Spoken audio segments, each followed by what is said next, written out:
नमस्कार दोस्तों, स्वागत है आपका अपने YouTube चैनल ट्रेडिंग एंगल्स में।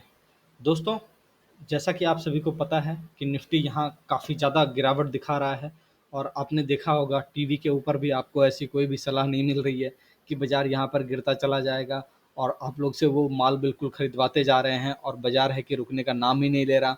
यहाँ पर कई सारे हमारे दोस्त हैं जिन्हें काफ़ी ज़्यादा नुकसान हुआ है।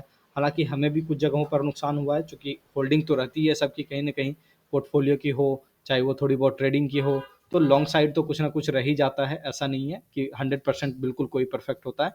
तो कुछ जो स्विंग ट्रेड्स होते हैं जो लंबी दूरी के लिए रखे जाते हैं, तो वो रह ही जाते हैं कहीं ना कहीं। तो हम लोग यहाँ पर बात करेंगे दोस्तों कि अभी यहाँ पर जो है मार्केट कहाँ पर जा के थमेगा, क्योंकि यहाँ पे कुछ ऐसे सिग्नल आए हैं जिसको देख के अभी ये कहना जो है थोड़ा सा इजी हो रहा है कि मार्केट कहाँ तक गिरेगा। और अगर हम बिल्कुल डिसिप्लिन से उसको फॉलो करें तो हम लोग देखेंगे कि मार्केट बिल्कुल उसी तरीके से लगभग काम करेगा और फिर वहाँ से जब बाजार रिकवरी लेगा तो हम लोग अपना सारा लॉस रिकवर कर पाएंगे। चलिए दोस्तों, तो शुरू करते हैं वीडियो को। उससे पहले अगर आप चैनल पर नए हैं तो प्लीज़ चैनल को सब्सक्राइब कर लें, वीडियो को शेयर जरूर करें दोस्तों, क्योंकि मैं जानता हूं कि इस तरीके के कंटेंट की ज़रूरत जो है कई सारे हमारे दोस्तों को रहती है। लेकिन बहुत सारे यूट्यूब चैनल हैं जिन्हें कुछ खास पता नहीं होता है और वो इस तरह के एनालिसिस आपको शेयर नहीं करते, क्योंकि वो यूट्यूबर है दोस्तों, आप भी जानते हैं, और यूट्यूबर कभी एनालिस्ट नहीं होता।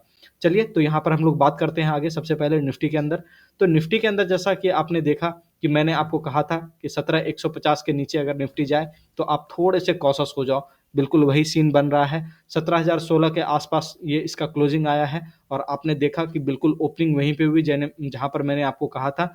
17,150 160 के आसपास का ओपनिंग था अपना। वहां से निफ्टी थोड़ा सा अपना 195 के आसपास का हाई लगाया, जैसे कि आप लोग यहाँ पे देख पा रहे होंगे। 17,195 का हाई लगा है और वहां पर लगने के बाद बाजार वापस से नीचे आया। तो यहाँ पर दोस्तों हम लोग आवरली चार्ट के अंदर अगर हम लोग देखेंगे तो यहाँ पे आप देख पा रहे होंगे कि यहाँ पे एक जो है डबल बॉटम का स्ट्रक्चर आपको यहाँ पर फॉर्म होता हुआ दिखाई दिया है। तो इसके क्या मायने हैं दोस्तों और इसमें क्या खतरे छुपे हुए हैं, वो हम लोग यहाँ पर देख लेते हैं। सबसे पहले यहाँ पे कि ये जो डबल बॉटम का स्ट्रक्चर बना है, इसके नीचे भी एक ऐसा लेवल है जो अभी बचा हुआ है, जो कि 16,880 के आसपास का कहीं का है। ठीक है, 16,800 से 16,880 के आसपास का है। तो उसको बिल्कुल हम लोग को ध्यान में रखना है कि वहां पर जो है बाजार एक बार आने की हो सकता है, कोशिश कर सकता है। तो जैसा कि कल आपने देखा कि यहाँ पर जैसे अपना स्टॉक बहुत नीचे आया, नीचे आने के बाद इंडेक्स अभी भी थोड़ा सा और यहाँ पर जो है आ सकता है। आने के बाद जब हम लोग यहाँ पर रेस्ट लेंगे तो हम लोग देखेंगे कि आगे बाजार यहाँ पर क्या कर सकता है। तो कल के लिए जो है दोस्तों मैं ज़्यादातर यहाँ ये कहूँगा कि जो है थोड़ी बहुत ऐसी हो सकती है संभावना कि कुछ स्टॉक के अंदर आपको बॉटम लगता हुआ दिखाई दे। खास करके सीमेंट स्टॉक के अंदर अगर आप नज़र रखोगे तो वहाँ पर आपको बिल्कुल वहाँ पर जो है देखने को मिलेगा कि वहाँ पर बॉटम थोड़ा बहुत लग रहा होगा। अल्ट्राटेक की हम लोग बात करते हैं दोस्तों। यहाँ पर देखिए अल्ट्राटेक सीमेंट की अगर हम लोग बात करें तो यहाँ पर आपने देखा कि डेली चार्ट के ऊपर यहाँ पे एक ग्रीन कैंडल प्लेस हुआ है। तो यहाँ पर हम लोग समझ सकते हैं कि हाँ ठीक है, कल इसका फॉलोअप आता है कि नहीं आता वो हम लोग देखेंगे। उसके बाद फिर यहाँ पे हम लोग ट्रेड लेने की बात करेंगे। हालांकि वीकली चार्ट के ऊपर देखें तो ये एक pure inverted head and shoulder यहाँ पर लगभग ड्रॉ हो रहा है। ठीक है, और इसके जो टारगेट्स अभी बनेंगे दोस्तों, वो ज़्यादा संभावना है कि ऊपर के साइड पे बनेंगे। तो हम लोग जैसे जैसे समय के करीब जाते हुए जा रहे हैं, करेक्शन बिल्कुल समापन के करीब जा रहा है, इस बात को समझना है। ठीक है, अभी कुछ यहाँ पर मैं आपको संकेत देता हूँ कि आपको क्यों बहुत ज़्यादा ही बेयरिश नहीं होना है। उसके बहुत सारे रीज़न हैं। जैसा कि कल मैंने आपको बताया था पिछले वीडियो के अंदर, वहाँ पर ये बताया था कि ताइवान के अंदर मैंने आपको कहा था कि वीकली चार्ट के ऊपर बिल्कुल डबल बॉटम आपको यहाँ पर एक होता हुआ दिखाई देगा। हालांकि ये बॉटम थोड़ा सा काटा है, लेकिन इसके डेली चार्ट पर अगर हम लोग जाकर के देखें तो अभी भी हम लोग नेक्स्ट डे के फॉलोअप मूव का इंतजार करेंगे कि यहाँ पर क्या हो सकता है। अभी हम लोग देखेंगे कि लगातार यहाँ से 8वें महीने के 17 तारीख से लेकर के अभी हम लोग 9वें महीने के 20-25 तारीख हो रहा है यहाँ पर, और हम लोग इस महीने को पूरा बिल्कुल खत्म करने ही वाले हैं। बस कुछ ही दिन बचे हुए हैं। तो आप ये समझ लो कि यहाँ पे एक बाउंस तो एटलीस्ट बनेगा ही बनेगा। ठीक है, लेकिन अगर वो बाउंस थोड़ा बड़ा हुआ जो कि इसके ऊपर इसको लेकर के गया 14,500 के ऊपर, तो आप समझो कि ये जो है धीरे धीरे अप ट्रेंड में आने की कोशिश करेगा और वीकली का ये डबल बॉटम कंफर्म करने की कोशिश करेगा। तो इसके ऊपर ध्यान देना है। डाउ के अंदर अगर हम लोग देखें दोस्तों, तो डाउ फ्यूचर्स हम लोग देख लेते हैं, ठीक है। यहाँ पर मैंने आपको कहा था कि एक डबल बॉटम का स्ट्रक्चर है, हालाँकि इसको ध्यान देना है कि ये रात को क्या करता है, ये बहुत ही ज़रूरी है, ठीक है। हालाँकि जैसा यहाँ पर हम लोग देख रहे हैं, यहाँ पे अभी तक तो एक स्ट्रक्चर ठीक-ठाक ही बना हुआ है, कुछ बिगड़ा नहीं है, ठीक है। उसके बाद हम लोग अगर यहाँ पर बैंक निफ्टी की सबसे पहले बात कर लें, तो उसके पहले हम लोग यहाँ पर देख लेते हैं कि अगर डाउ जोन्स यहाँ से, जैसा कि आपने देखा कि फेड का जो इंटरेस्ट रेट वाला वहाँ पर कहानी आया था, उस जगह से बाजार यहाँ से लगातार गिरता हुआ 31,000 से लेकर के 29,400 के आसपास लगभग-लगभग आ चुका है डाउ, ठीक है। और उसके पहले भी जो गिरावट है, वो एक्चुअल में गिरावट 19 तारीख से ही है, जो कि आपका 34,000 से इंडेक्स 29,000 के आसपास हो गया है। तो इंडेक्स के अंदर जनरली जब इस तरह की इतनी बड़ी गिरावट होती है दोस्तों, तो वहाँ पर एक बाउंस जो है 13-14% गिरने के बाद इंडेक्स में बिल्कुल आता है, जिसके ऊपर मैं अभी आपको उसी के बेसिस पे कह रहा हूँ कि बहुत ज़्यादा संभावना है कि 1 आध 2 दिन में बाजार का थोड़ा बहुत यहाँ पे बॉटम लगता हुआ आपको दिखाई देगा, ठीक है। बैंक निफ्टी की हम लोग यहाँ पर बात कर लेते हैं दोस्तों।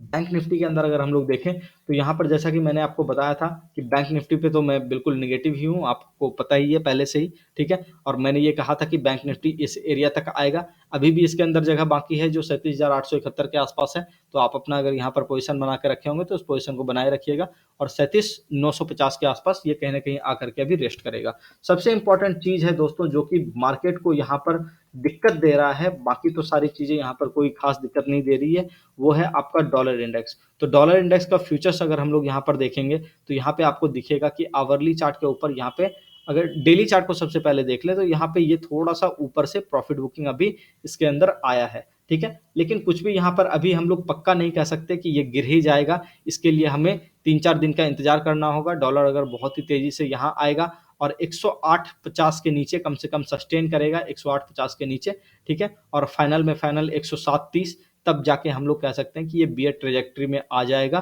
तो इसके लिए हमें वेट करना होगा, और यही एक चीज़ ऐसा है दोस्तों, जो आपको बिल्कुल यहाँ पर आप देखेंगे कि आपको ये, आप जहाँ पर आप खरीदोगे माल, वहीं से बिल्कुल आपको ऊपर की तरफ ले जाने में हेल्प करेगा। अभी एक चीज़ मैं आपको दिखाता हूँ, आप इसे ध्यान से समझना। वीकली चार्ट के ऊपर आप देखो, यहाँ पर एक बहुत ही अच्छा डाइवर्जेंस बना हुआ है। ये आपको दिख ही रहा होगा कि इस एरिया पर बिल्कुल एक डाइवर्जेंस बना हुआ है, और यही चीज़ अगर हम लोग अपने मार्केट के अंदर मिक्स करें, तो यहाँ पर आप देखिए कि जैसा कि इसके अंदर डाइवर्जेंस बना हुआ है, वैसा ही डाउ के अंदर नीचे के साइड से डाइवर्जेंस बना हुआ है, ठीक है? तो वीकली चार्ट पे अगर हम लोग देखें, तो यहाँ पर भी आप देखेंगे कि इस जगह पर बिल्कुल नीचे से डाइवर्जेंस बना हुआ है। तो ये कहीं न कहीं सीन बता रहा है कि डॉलर टॉपिंग आउट के फेज़ में आ चुका है, और अपना मार्केट जो है, डाउ भी है, वो भी थोड़ा बहुत यहाँ से बाउंस लेने के मूड में आ चुका है। हालाँकि यूएस मार्केट धीरे-धीरे बेयर मार्केट में ही जाएगा, लेकिन उसके अंदर अभी थोड़ा बहुत समय लगेगा। उसके बाद हम लोग साथ में जाएँगे, जब 1 आध साल का रैली यहाँ पे आ जाएगा बाज़ार में, ठीक है? उसके बाद हम लोग साथ में वहाँ से गिरना शुरू करेंगे। तो अभी का अगर हम लोग बात करें, तो वीकली पे जैसा कि मैंने आपको दिखाया कि यहाँ पर जो है एक डाइवर्जेंस है, तो आप समझ ही सकते हो मैं क्या कहना चाह रहा हूँ। तो ये जो भी होगा दोस्तों, ये झटके से काम हो जाएगा, और कई सारे हमारे दोस्त को पता भी नहीं चलेगा, इसलिए मैं आपको ये बार-बार अवेयर कर रहा हूँ कि इस जगह पे बहुत ही ज़्यादा बेयरिश मत होना।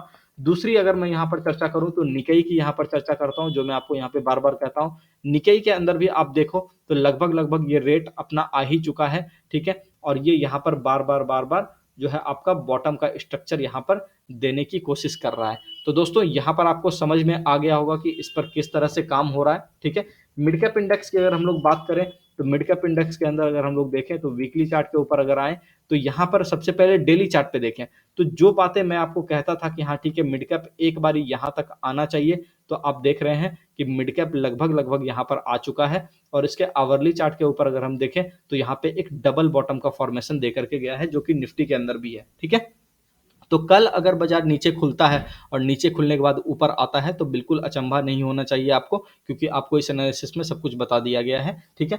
एक चीज़ और यहाँ पर छूट गई है दोस्तों, वो मैं आपसे बता दूँ। क्रूड के अंदर अगर हम लोग बात करें, तो क्रूड के आवरली चार्ट को अगर हम लोग खोलें, उससे पहले डेली चार्ट को देख लेते हैं। तो आपको मैंने क्रूड पहले से ही बताया था कि गिरेगा, और इस एरिया पर भी मैंने आपको कहा था कि गिरेगा। तो अभी आप देख रहे होंगे 78 के आसपास ये चल रहा है यूएस क्रूड, ठीक है? तो वहाँ पे आप समझ जाइए कि अभी ये और नीचे आने वाला है, चूँकि मैंने आपको टारगेट जो है 63 के आसपास का दिया हुआ है ऑलरेडी, ठीक है? और वो यहीं से दिया हुआ है कि 122 से गिर करके ये 63 के आसपास आएगा, ठीक है? और इसका इकोनॉमी के अंदर काफ़ी ज़्यादा इम्पैक्ट आने वाला है दोस्तों। अभी आप देखोगे जैसे-जैसे डेटा रिवील होंगे गवर्नमेंट के, तो आपको पता चलेगा कि हम लोगों ने क्रूड के अंदर कितना ज़्यादा बचत कर लिया है इस साल के अंदर, ठीक है? मेरा जो एस्टिमेट है वो 70 से 80 हज़ार करोड़ के आसपास का है दोस्तों। इतना बचत गवर्नमेंट को ऑलरेडी हो चुका है, क्योंकि रसिया से हम लोग 30% के आसपास एप्रॉक्स जो है जितना भी अपना क्रूड है उसका इंपोर्ट कर रहे हैं, ठीक है?